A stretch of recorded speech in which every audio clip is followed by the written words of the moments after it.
예수님의 공생애 3년 6개월 동안 그 중에서도 마지막 한 주간을 가리켜 우리는 고난주간이다라고 말합니다. 그리고 그 시작을 알리는 그 주일을 우리는 종료주일이라고 말합니다.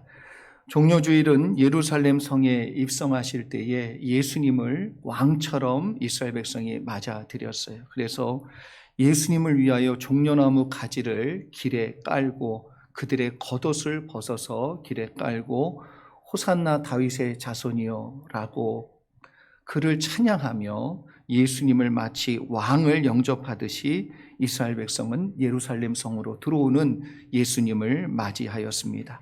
그래서 예수님을 맞이한 이것 때문에 우리는 이 주일을 종료주일이다 이렇게 말을 하지요. 종료주일은 또 다른 이름이 한 가지가 더 있는데 그게 뭐냐 하면 이 날부터 고난이 시작되는 한 주간이 열린다 해서 고난주일이다라는 이름으로도 부릅니다. 이스라엘 백성은 예수님이 예루살렘 성에 입성할 때 왕처럼 맞이했지만 참 아이러니하게도 일주일도 채 못 되어 예수님을 십자가에 못 박아 죽입니다. 왕처럼 맞이했는데 일주일도 안 돼서 예수님을 십자가에서 죽이는 것이지요. 십자가의 고난도 감당하기 힘든 고난이지만 여러분, 사람이 인생을 살면서 당하는 고난이 있어요.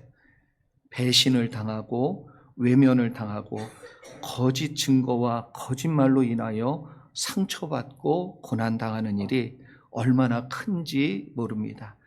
인간 안에 역사하는 죄가 얼마나 크고 악한지를 보여주는 한 주간이 또한 고난주간에 일어나는 일이다라고 말할 수 있습니다. 그래서 온 인류의 죄를 지고 십자가에 달려 죽게 될 예수님을 세례 요한은 뭐라고 말했냐 하면 세상 죄를 지고 가는 하나님의 어린 양이다. 이렇게 소개하고 말했습니다. 오늘 말씀은 특별히 예수님께서 겟세마네 동산에서 기도하시다가 가룟 유다가요 예수님을 팔았어요.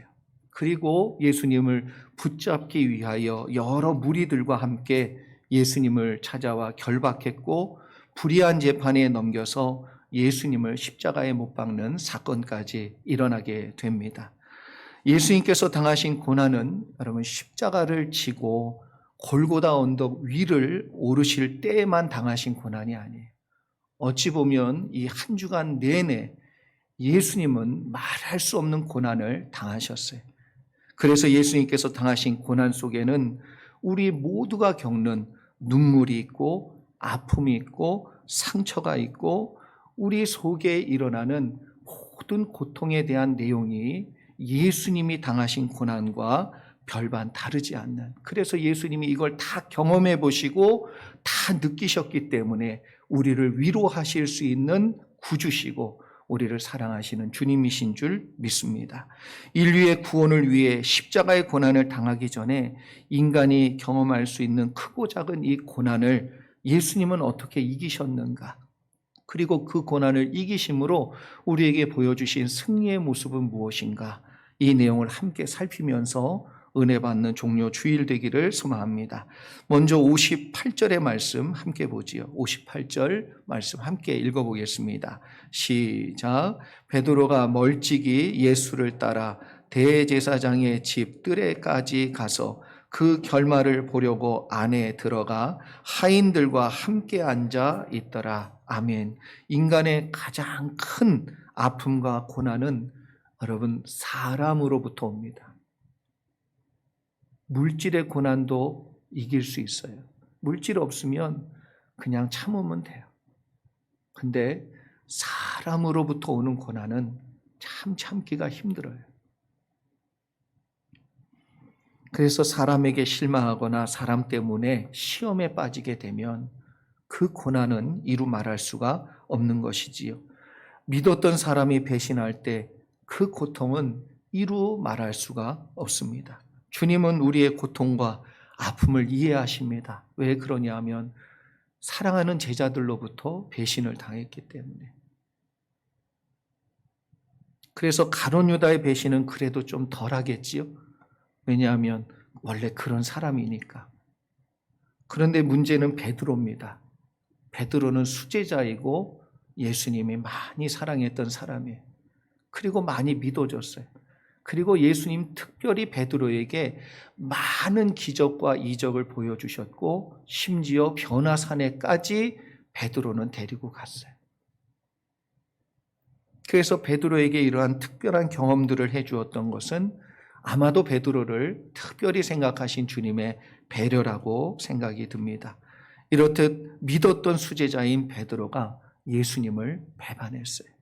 그것도 계집종 앞에서 사랑하는 예수님 다 버리고 가도 나는 예수님을 끝까지 섬길 겁니다.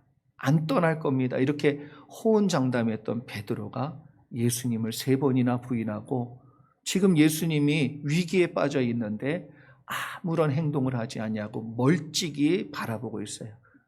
무엇하는지 어떤 결말이 일어나는지 그냥 지켜보고 있다는 것입니다. 이렇듯 사람에게 실망하고 배신당하는 것만큼 참기 힘든 일도 없습니다.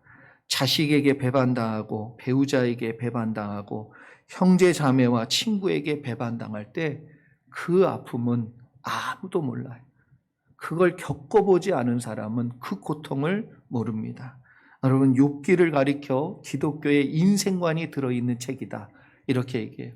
그래서 인간이란 무엇이며 인간의 고통이 무엇인지를 뼈저리게 보여주는 성경이 욥기예요. 욥의 고난을 보면 인간이 경험할 모든 고난이 거의 다 들어있어요. 질병으로 인해서 고난당하잖아요. 물질이 하루아침에 없어지는 고난을 당해요. 자식이 다 죽는 고난을 당해요. 심지어는 사랑하는 아내까지도 그를 저주하고 떠나가는 고난을 당해요. 고난을 당하는데 진짜 힘든 건 뭐예요? 하나님이 아무 말씀을 안 하셔요.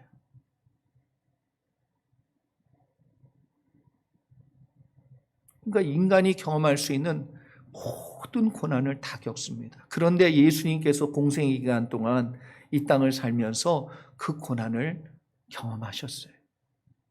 느끼셨어요.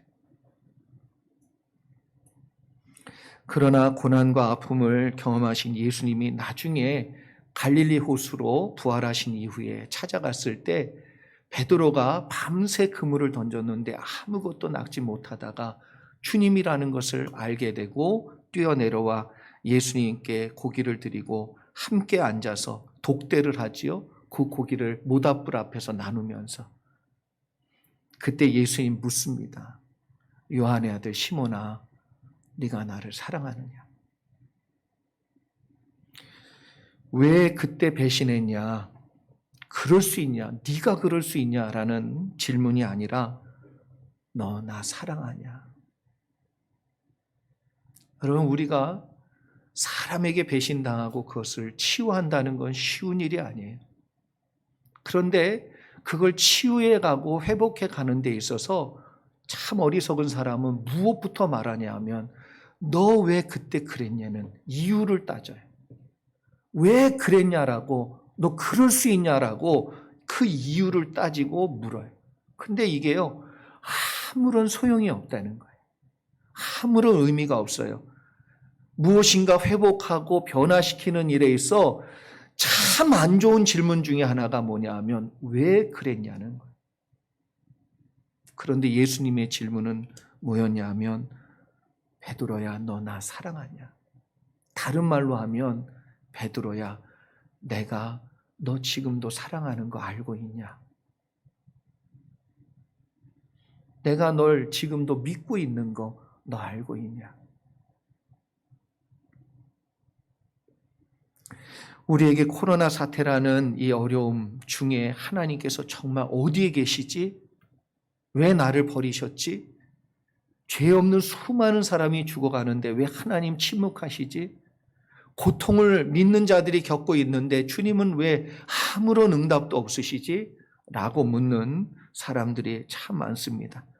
그러나 우리가 분명히 알아야 되는 것은 예수님이요, 우리의 고난을 아세요. 그리고 변함없이 우리의 고난을 알 뿐만 아니라 우리의 고난 가운데 주님은 일하시고 계시고 주님이 무엇인가를 지금 준비하시고 이루어 가고 계심을 믿으시기 바랍니다. 그 증거가 뭐냐면 십자가예요, 십자가. 십자가만큼 확실한 증거와 그리고 표징도 없습니다. 하나님께서 우리를 사랑하신다는 걸 십자가로 보여주셨을 뿐만 아니라 그 십자가를 통해 우리의 죄, 그 죄를 해결하기 위해 하나님께서 역사하셨다는 것이지요. 그래서 때때로 이해가 되지 않는 일들이 생길 때 전에는 하나님의 사랑이 나를 떠났는가? 하나님의 사랑이 있는 것이 맞는가라고 의심했다면 그 십자가를 경험하고 믿고 아는 사람의 마음속에는 무엇이 있냐면 여전히 변함없이 하나님은 우리를 사랑하셔.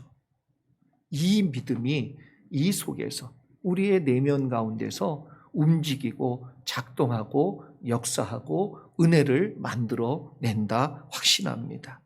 여러분, 하나님께서 저와 여러분을 지금도 사랑하고 계세요. 눈에 보이지 않는다 하여 없는 것도 아니요, 느끼지 못하시는 것도 아니에요. 다 느끼고 계세요. 이미 다 이 땅 가운데 그 고난을 경험하시면서 주님이 다 아세요. 여러분의 눈물, 탄식, 그리고 그 답답함과 막막함, 심지어 겟세마네 동산에 올라갈 때 제자들한테 부탁하며 예수님 뭐라고 그랬냐면 내가 죽게 되었으니, 내 마음이 너무 고나여 죽게 되었으니, 이런 분이 우리의 마음을 모르실 리 없는 줄 믿습니다. 주님이 우리의 고통을 아신다 믿고 주님을 다시 한번 바라보는 믿음 안에서 승리하시고 일어서실 수 있는 십자가의 은혜가 저와 여러분 가운데 스며들기를 간절히 바라고 소망합니다.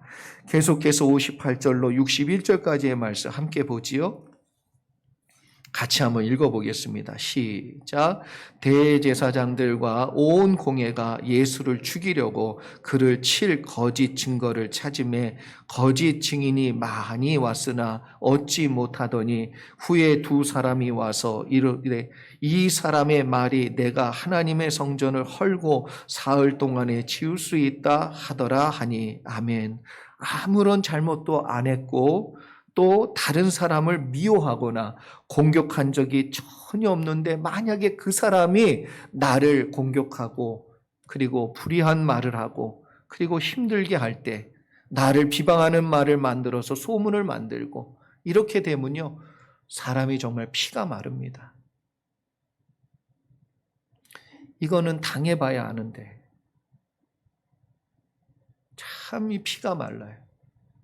진짜 이 속을 갈라서 보여줄 수도 없고 참 답답해. 그 답답함은 이루 말할 수가 없지요.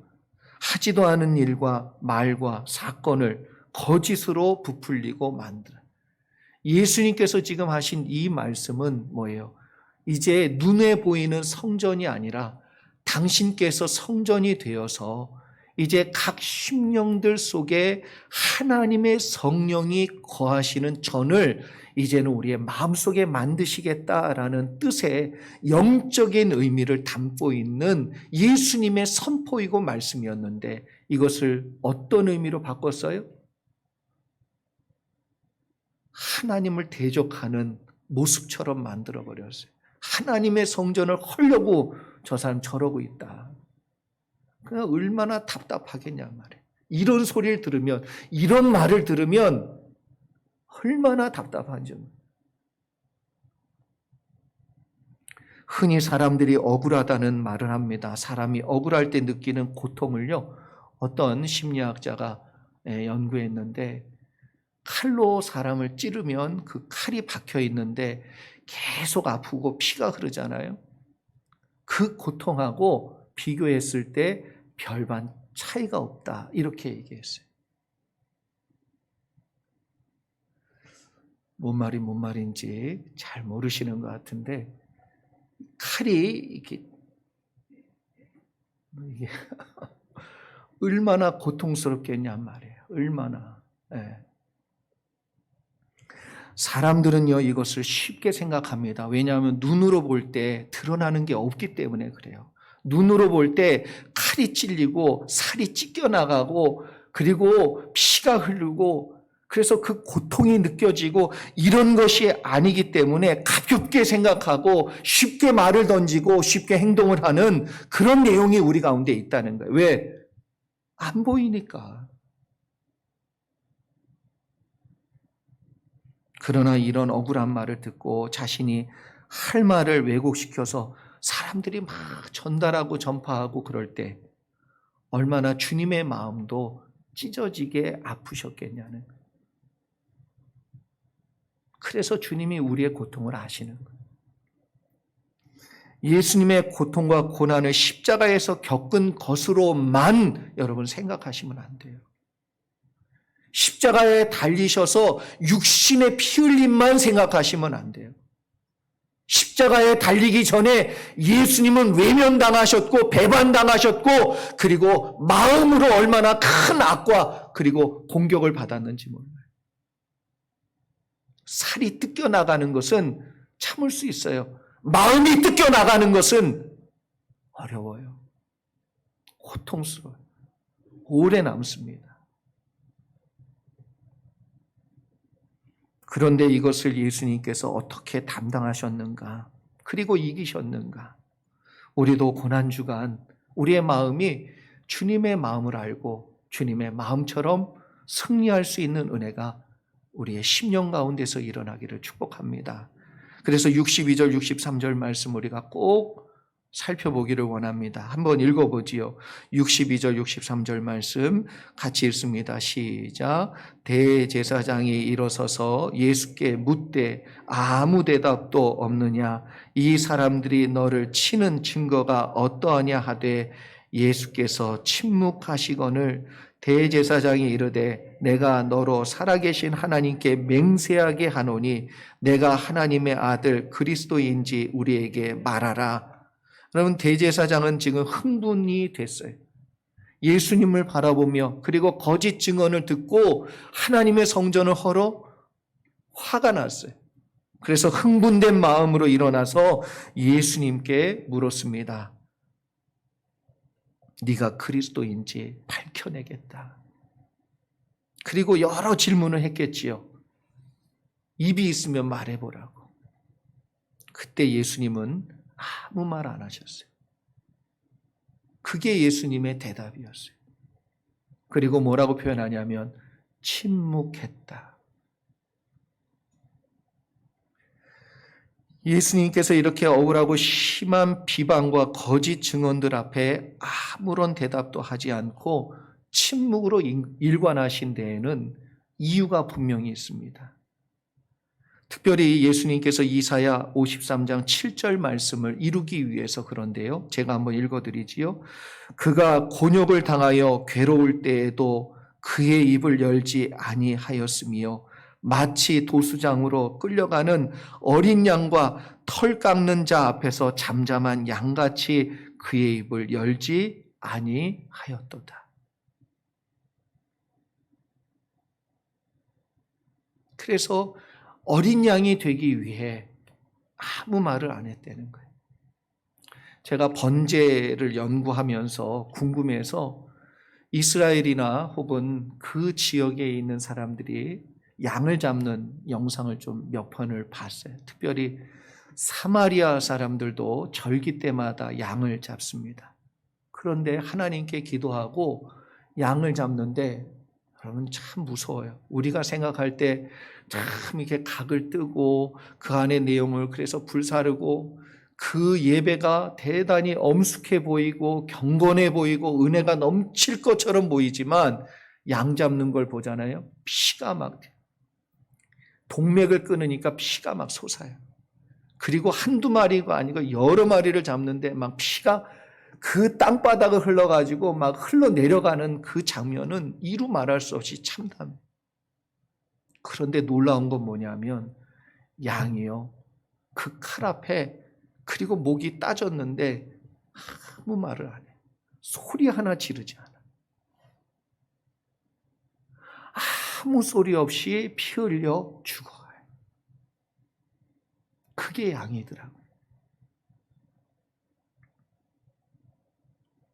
아무런 반항도 아무런 변명도 하지 않으시고 침묵하신 예수님을 어린 양과 털 깎는 자 앞에서 잠잠한 양 같다, 이렇게 표현한 이 말씀대로 예수님께서 침묵하셨어요. 침묵. 그럼 예수님은 이전에 이미 하나님께 간절히 3번 기도합니다. 이 잔을 마시지 않고 지나갈 수 있으면 좀 그렇게 해달라고. 간절히 땀이 핏방울처럼 된 그런 간절함으로 3번 하나님께 기도했을 때 하나님은 아무 말씀 없으셨어요. 그게 하나님의 답이었어요. 왜? 하나님은 이미 이사야 선지자를 통해서 말씀하신 내용이 있기 때문에, 그리고 예수 그리스도께서 어린 양 되어서 그 십자가에서 피 흘려 죽기를 원하셨기 때문에. 그래서 사람들이 이야기하고 조롱하고 말하고 그래도 아무 말하지 아니하고 침묵하신 거예요. 왜 그랬습니까? 도수장으로 끌려가는 어린 양이 되기 위해서. 그게 하나님 뜻이니까, 그게 하나님 마음이니까, 그것이 하나님이 원하시는 예수 그리스도가 가야 될 길이니까. 그래서 아무 말 안 하는 거예요. 그래서 그 길을 가는 사람은, 하나님이 원하시는 그 길을 가는 사람은 아무 말 없는 것입니다. 그래서 말없이 그 길을 가야지, 말하는 순간, 떠드는 순간, 소리 지르는 순간 하나님이 말씀하신 이 어린 양 될 수가 없는 것이지요. 그래서 털 깎는 자 앞에서 잠잠한 양같이 그의 입을 열지 아니하셨도다.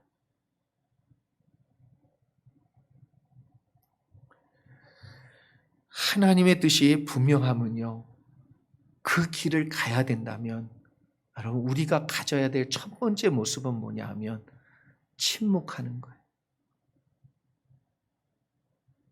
이것부터 할 줄 알아야 하나님이 뜻하신 그 어린 양의 길을 주님이 가신 것처럼 우리도 우리에게 주어진 길을 갈 수 있다는 거예요.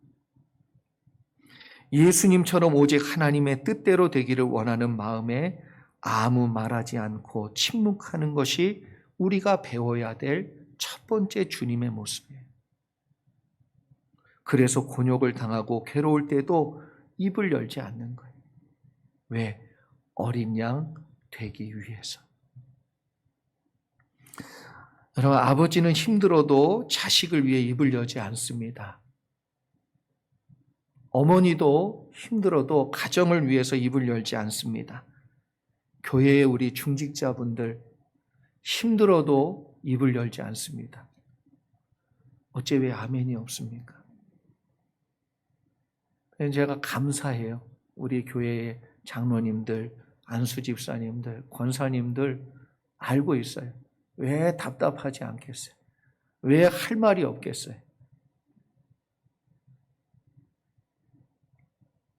서운한 일이 왜 없으며 가슴 치는 일이 왜 없겠어요? 제가 솔직히 얘기하면 난 장로님을 해봤어야 되는데 그건 안 해봤잖아요. 근데 저희 장인어른께서 장로님이세요. 근데 들으면 참 힘들어요, 힘들어. 제가 그래서 여러 번 얘기하잖아요. 난 목사 된 게 훨씬 더 감사하다고. 중간에서 말하지도 못하고, 아파서 못 나오는데 왜 빠졌나 또 목사가 생각할까 봐 또 걱정되고. 여러분, 이게 왜 없냔 말이에요. 그런데도 아무 말 안 하는 거예요. 그리고 그걸 묵묵히 감당하는 거예요. 그게 참 감사해요. 그러기 때문에 하나님이 뜻하신 것이 우리 성도들을 통해, 우리 중직자들을 통해서 하나님이 역사하시고 이루시는 줄 믿습니다. 그래서 우리가 입이 없어서가 아니라 말하지 아니함은 예수님께서 어린 양 되기 위하신 것과 똑같이 우리가 아버지 되고 어머니 되고 목회자 되고 장로 되고 권사 되고 안수 집사 되고 그러기 위해서예요. 그 사명 이루기 위해서예요. 하나님 안에서 예수 그리스도를 닮아가는 귀한 고난주간 되는 저와 여러분 될 때 주님이 그 사명을 이루듯 우리도 우리의 사명을 잘 이루는 복된 인생들 될 수 있기를 주의 이름으로 축원합니다. 마지막으로 66절로 68절의 말씀 함께 읽어보겠습니다. 66절로 68절 말씀 같이 읽지요. 시작. 너희 생각은 어떠하냐? 대답하여 이르되 너는 그는 사형에 해당하니라 하고 이에 예수의 얼굴에 침 뱉으며 주먹으로 치고 어떤 사람은 손바닥으로 때리며 이르되 그리스도야 우리에게 선지자 노릇하라. 너를 친 자가 누구냐 하더라. 예수님의 고난은 십자가 위에서 완성되었고요. 예수님의 고난은 이미 공생애를 살면서 주님은 당하신 일들이 너무나도 많습니다. 육체적인 고통은 여러분 그 순간을 참으면 되는데 이 마음의 고통은 두고두고 남으니 참 힘들어요. 네. 그래서 정신적인 고통, 인격의 모독은 사람의 인생을 끝까지 영향을 주어서 참 힘들게 만들고 어렵게 만들죠. 예수님께 대제사장들과 서기관들 그리고 정치, 종교 지도자들과 모인 유대인들이 모독을 합니다. 정죄를 합니다. 아무런 죄가 없으신 분인데 그런데 뭐라고 그랬냐면 사형에 해당하는 죄다.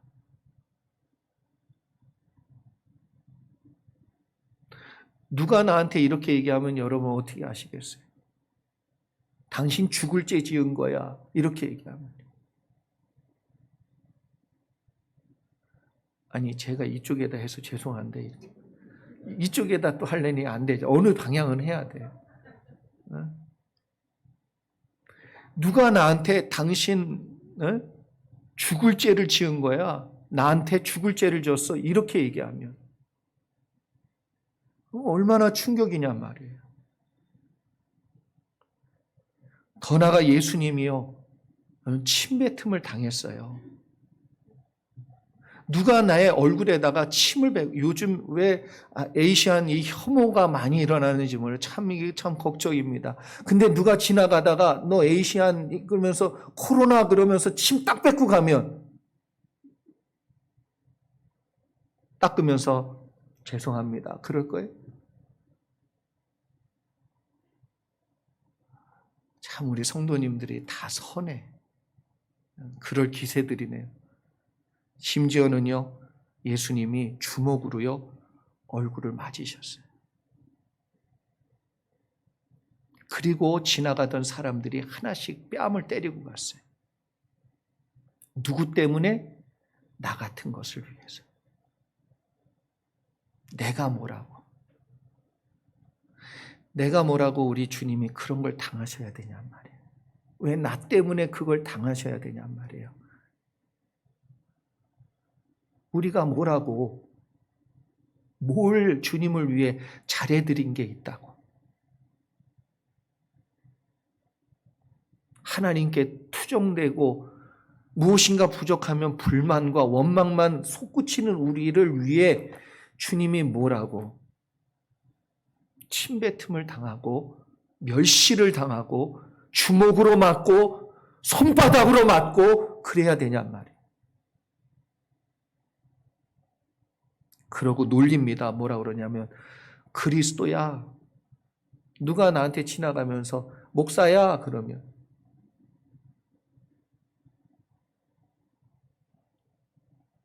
그러면서 뭐냐면요. 선지자 노릇 좀 해보렴. 그래. 선지자 노릇 좀 해보렴. 더 나아가 뭐라 그럽니까? 너를 친 자가 누군지 한번 찾아볼래? 그러는. 많은 사람들이 지금 때리고 지나가고 있는데 누가 때렸는지 숨바꼭질도 아니고 찾아보려는 거예요. 얼마나 조롱하는, 멸시하는 그런 행동이고 말입니까? 네, 여러분 우리가 우리의 입으로 많은 사람들한테 그러고 있어요.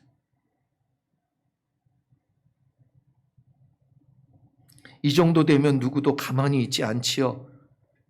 만약 여러분들에게 이렇게 조롱하는 사람들을 혼내줄 능력을 하나님이 잠깐 주셨어. 한순간에 말로 그냥 주님 저 입을 다 꼬매주시옵소서. 그러면 싹 꼬매주시고 죄송합니다. 그럴 능력을 하나님이 주셨다고 치면 어떻게 하실래요? 참 우리 성도님들 다 착해. 제가 보면 그래도 안 된대. 그래도 참 착하셔. 우린 주님을 닮아가야 돼. 그런데 이게 쉽냔 말이에요. 예수님을 붙잡기 위해 찾아온 사람들을 대항해서 그냥 열심히 한시도 깨어있지 못했던 베드로님이 그때는 그냥 막 불같이 일어나가지고요. 사람 하나 중에 칼을 빼서 말고라는 사람의 귀를 잘라버렸어요. 그때 예수님께서 베드로에게 그 앞절인 53절과 54절에 이렇게 얘기합니다. 너는 내가 내 아버지께 구하여 지금 12군단 더 되는 천사를 보내시게 할 수 없는 줄 아느냐? 내가 만일 그렇게 하면 이런 일이 있으리라 한 성경이 어떻게 이루어지겠느냐 하시더라. 한 군단이요. 군대 단위로 얘기하는, 군에서 얘기하는 단위로 보면 2만에서 8만이에요. 12군단이면 얼마지요? 8만으로 잡아보세요. 100만이 넘는 군대. 천사를 100만이 넘는 군대를 지금 불러다가 싹 쓸어버릴 능력이 내게 있는 줄 네가 모르냐? 그런데 그렇게 하지 않는 건 한 성경, 이런 일이 있으리라 말한 이 성경이 이루어지기 위해서 내가 그렇게 하면 어떻게 이게 이루어지겠냐는 거예요. 그런 능력이 있어요? 그럴 수 있는 마음의 아픔도 있어요? 그럴 자격이 있으세요? 그럼에도 불구하고 하지 않으시는 거예요. 이유는 딱 하나예요. 하나님이 말씀하신 그대로 이루기 위해서.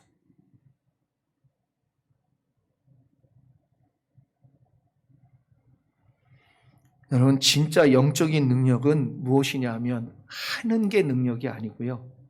할 수 있음에도 불구하고 하나님이 하지 말라 하기 때문에 안 하는 게 능력이에요.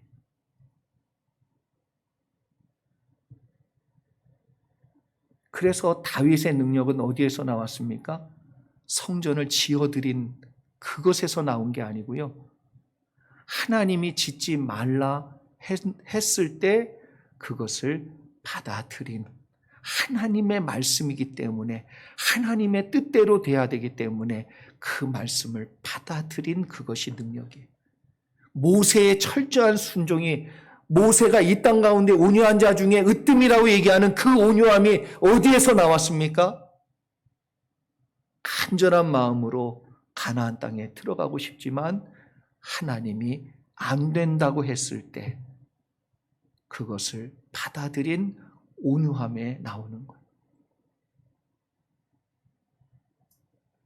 진짜 그래서 능력은 군단을 보내고 그 군단의 힘을 보여주는 게 능력이 아니고요.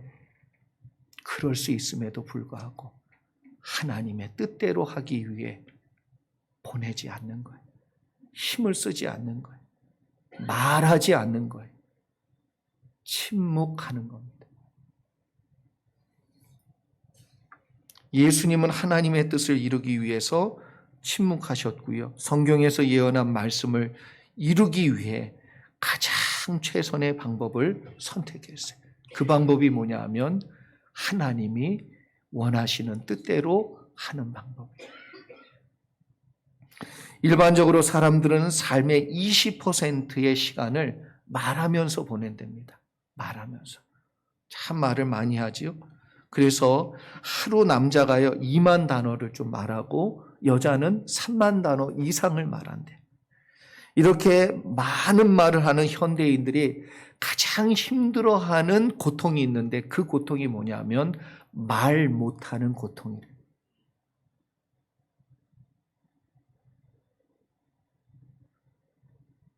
그러니까 말을 못하면 그 고통이 엄청난 거예요. 그래서 침묵을 힘들어한답니다. 아무 말도 행동도 하지 않고 가만히 있는 일이 현대를 사는 우리에게 가장 힘든 일이래요. 그런데 주님을 닮아가는 우리에게 반드시 빼놓을 수 없는 훈련이 뭐냐? 침묵의 훈련이에요. 왜 이것이 중요하냐면 헨리 오웬이 참 의미 있는 말을 했습니다. 뭐라고 그랬냐면 말씀은 침묵으로 인도하고 침묵은 말씀으로 인도한다. 말씀을 우리가 알잖아요. 하나님의 뜻을 알잖아요. 그러면 말할 게 없어져요. You know? 아니 반응이 없으니까. 네? 말씀이 오고요. 하나님의 뜻이 분명해지면 말할 게 없어져요. 내가 말이 많다. 그것은 말씀이 없다는 거예요. 그래서 침묵은 우리를 말씀으로 인도하는 인도자입니다. 한마디로 얘기하면 침묵은 말씀에 대한 최고의 응답이고 은혜다. 이렇게 말할 수 있어요. 사랑하는 성도 여러분, 고난주간은 다른 말로 침묵의 주간이에요. 침묵을 하는 자에게 주시는 은혜가 있습니다. 그리고 침묵을 배우는 자가 주님의 은혜를 누리게 될 줄 믿습니다. 예수님께서 고난주간 여러 어려움 중에 보여주신 모습이 뭐냐? 침묵이에요. 예수님처럼 침묵의 시간을 경험해 보시기 바랍니다. 그때 비로소 우리 가운데 말씀이 들려요. 그리고 예수님의 마음을 하나하나 알아가도록 그 침묵은 우리를 인도하실 것입니다. 고난주간은 그래서 또 하나 있는데 뭐냐면 주님의 마음을 배우는 주간이에요. 주님의 마음을 배운다는 건 중요합니다.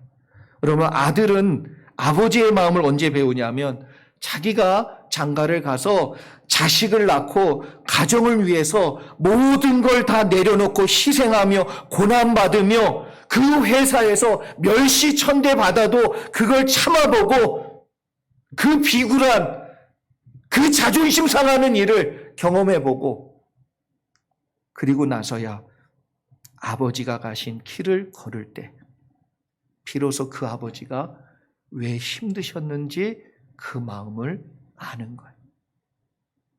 그 고난의 길, 그 길을 걷지 않으면 절대로 그 마음은 못 배웁니다. 예수님처럼 나의 십자가를 지고 그분을 따라가는 그 길을 가지 않으면, 그래서 침묵의 길을 가지 않으면 주님의 마음은 배울 수가 없어요. 저와 여러분이 좀 더 깊은 영적인 은혜의 자리로 나아가는 고난주간 되기를 소망합니다. 예수님께서 십자가를 지고 우리의 죄를 담당하신 그 은혜, 나 때문에 침뱉음을 당하고 주먹으로 얼굴을 맞고 손바닥으로 그 얼굴이 상해가며 그리스도야, 하찮은 인간에게 그리스도야, 이런 모든 멸시와 조롱을 참아내신 그 주님의 마음이 무엇인지 배워야 될 거 아니에요. 그래야 주님을 닮아갈 거 아니에요. 그래야 주님과 내 마음이 하나가 되고 주님의 생각과 내 생각이 하나가 되어서 내가 죄를 미워할 뿐만 아니라 그 죄를 뛰어넘게 하신 예수 그리스도의 은혜를 붙들고 살 거 아니에요. 고난주간은 그냥 금식하고 생각하고 그런 주간 아니에요. 그 주님의 마음에 동참하여 함께 누리는 기간이에요. 사랑하는 성도 여러분, 한 주간 고난주간이 여러분에겐 침묵의 주간, 주님의 마음과 그 은혜를 더 깊이 경험하는 복된 주간이 되기를 주의 이름으로 축복합니다. 기도하겠습니다.